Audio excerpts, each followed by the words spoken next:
একটা বৃহত্তর ইস্যু, তার মধ্যে তিলোত্তমার বিচারটি একটি কেন্দ্র, বিশেষ কেন্দ্র। তাছাড়াও দুর্নীতির বিরুদ্ধে, তাছাড়াও প্রশাসনের বিরুদ্ধে অনেক রকমের ক্ষোভ জমে আছে, যেগুলো তাদের শুধরাতে।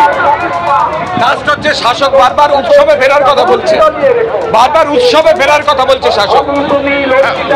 হবে, তার একটা তারিখ আছে, তার একটা সময় আছে, উৎসব হবে। আমার মনে হয় উৎসবের মধ্যেও প্রতিবাদ হবে, হাত ধরাধরি করে হবে। জয় সরকার বলছেন কদিন আগেও তৃণমূলের যিনি সাংসদ ছিলেন খেলায় সেই সাংসদ পদ হারিয়ে আজকে উৎসবের মুখে তিনি প্রতিবাদে নেমেছেন। এখানে আমরা ছবিগুলো দেখতে পাচ্ছি, সাধারণ মানুষ মূলত আজকে রাস্তায় নেমেছেন। কোনো দলের পতাকা নেই, জাতীয় পতাকা দেখতে পাচ্ছি, দলের পতাকা নেই, এবং সেখানেই প্রচুর মানুষ আসছেন। দেবদূত ঘোষকে আমরা দেখতে পাচ্ছি হাঁটছেন, আমরা হাঁটছেন, এবং পাশাপাশি প্রচুর মানুষ। দেবদূত আজকে প্রচুর মানুষ হাঁটছেন, আজকে আবার চিকিৎসকরা কর্মবিরতি ডেকেছেন।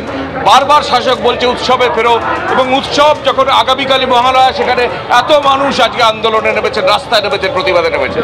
আসলে মানুষের মনটা তো উৎসব করার জন্য তৈরি নয়। সাধারণ মানুষ ক্ষুব্ধ হয়ে রয়েছেন যে দীর্ঘদিন ধরে স্বাস্থ্য পরিষেবায় যে কেলেঙ্কারিগুলো ঘটেছে, সাদা কাতা জমা দিয়ে যারা পাশ করে গেছেন তারা কেমন ডাক্তারি করবেন। তার মধ্যে একটা স্ফুলিঙ্গের কাজ করেছে হচ্ছে তিলোত্তমার বিষয়টি, তার মৃত্যু এবং ধর্ষণের ঘটনা। সেই ঘটনাতেও কারা কাজটা করলো এখনো আইডেন্টিফাইড হয়নি, কারা প্রশ্রয় দিল বা এই যে প্রমাণগুলো ছিল কারা লোপাট করলো, সেগুলো কিন্তু একটাও আইডেন্টিফাইড হয়নি। এবং যেটা বলা হয়েছিল যে তারা সুরক্ষিতভাবে জুনিয়র ডাক্তাররা কাজ করতে পারবেন, প্রশাসনের থেকে দেখা হবে তারা যাতে সুরক্ষা পায়। কিন্তু সাগর দত্তে যা ঘটনা ঘটে গেলাম, তোমাদেরই প্রচার মাধ্যমগুলোতে দেখলাম যেভাবে গায়ে হাত তোলা হচ্ছে।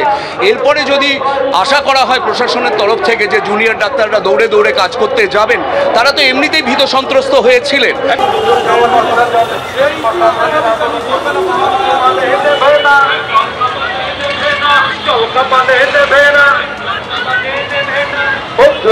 এই ছবি আপনারা সরাসরি দেখছেন, উজ্জ্বল মুখোপাধ্যায় আমাদের প্রতিনিধি রয়েছেন।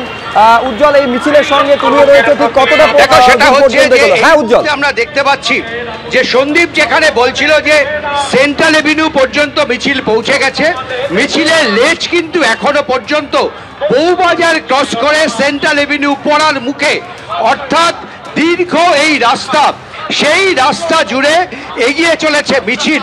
এবং তোমাকে আমরা দেখিয়েছি যেমন প্রাক্তন আইএএস অফিসার জহর সরকার, তিনি এই মিছিলে হাঁটছেন। ঠিক একই রকম ভাবে যারা এই কলকাতার বুকে রিক্সা চালায়, ঠেলা রিক্সা চালায়, সেই রিক্সা চালক বন্ধুরাও তারাও কিন্তু এই মিছিলে শরিক হয়েছেন, এই মিছিলে সামিল হয়েছেন। আমরা দেখেছি রাজনৈতিক দলের নেতারা তারা কিন্তু মিছিলে আছেন।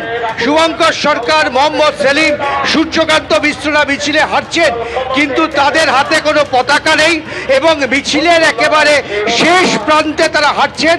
কারণ তারা দাবি করছেন, তারা মনে করছেন যে শুধু রাজনৈতিক রং না, তাদেরও একটা সমাজে পরিচিতি আছে, সেই জায়গা থেকে তারাই প্রতিবাদের মিছিলে পা মিলিয়েছেন।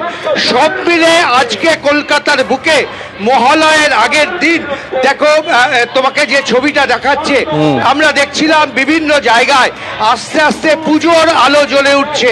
কালকে রাত পোহালেই মহালয়া, স্বাভাবিকভাবে এই সময় সাধারণত পুজোর মুডে ঢুকে যায় কলকাতা শহর, কিন্তু আজকে আমরা দেখলাম তার ব্যতিক্রমী ছবি। হাজার হাজার মানুষ তারা রাস্তায় নেমেছেন, মিছিল করছেন, নানাভাবে তারা প্রতিবাদ জানাচ্ছেন।